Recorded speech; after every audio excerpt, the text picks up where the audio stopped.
Matters are undoubtedly heating up in the political sphere of the country, and now the signing of the agreement for an alliance between the United National Party and several other minor parties, which was to be done tomorrow, has been postponed.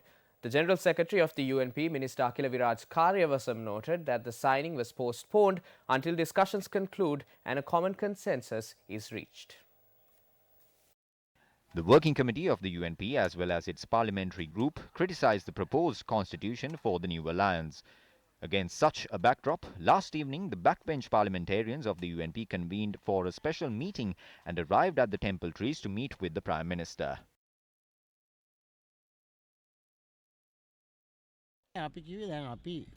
We said was, as a major political party, let's not be suppressed by these 2-3 political leaders who travel in three-wheelers. Rather, let's join hands with the major parties that helped the revolution in 2015 and create this force.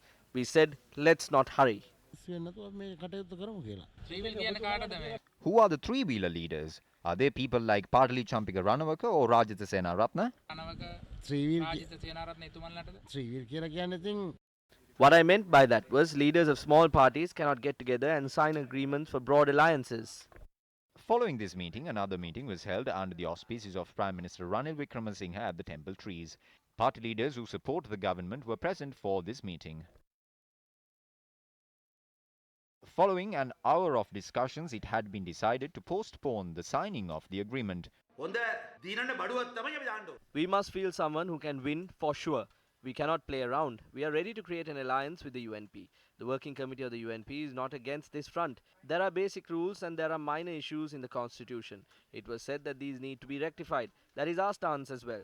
I too said that these issues should be rectified. The UNP should lead the alliance and the UNP should also hold the General Secretary position. The leader of the SLMC, Rauf Hakim, spoke. Minister Rishad Baduddin of the ACMC also spoke. All three discussed. What is the opinion? Name the candidate of the UNP. Do not create factions. Name the candidate democratically. Are you going to nominate Ranil Wickremesinghe?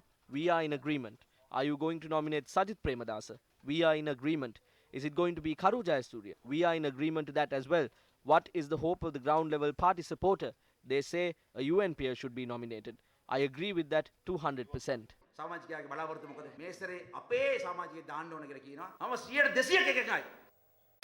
While the parties hoping to form an alliance with the UNP expressed those views, MPs and members of the UNP also presented their views regarding the current situation.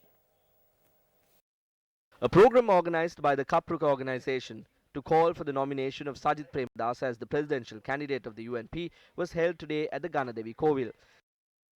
The event was held under the patronage of State Minister Ashok Abeysinghe.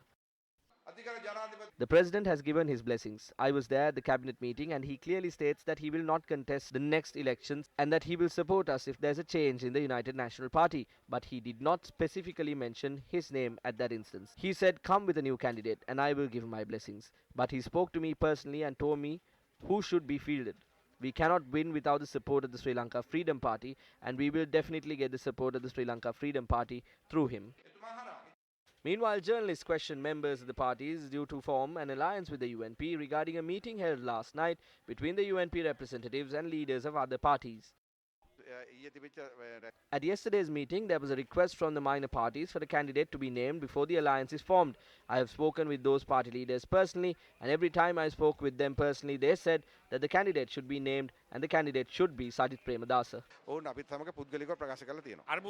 Like I said before, the crisis is between those who want to form the alliance first and then select the candidate, and those who want to select the candidate before the formation of the alliance. There are two opinions. I believe we can solve this by this week.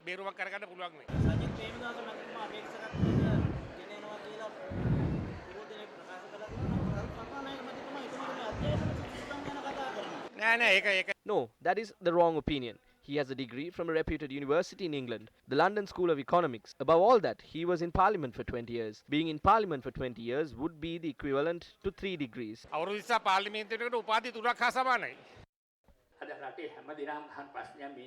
Almost all the people in the country ask who the presidential candidate is. Even though I am from the UNP, I do not know who is contesting from our party. But I have to say one thing. Whoever contests this time, he has to understand the plight of the poor people. He should stand for the poor people. The presidential candidate should be able to serve the poor people to the best of his ability.